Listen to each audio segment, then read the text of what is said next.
año 1780. El Alto Perú se ha transformado en el corazón de la explotación indígena.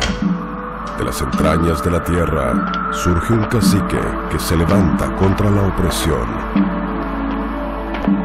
Se hace llamar Tupac Amaru. La rebelión ha estallado. El corregidor real pide la cabeza del fugitivo.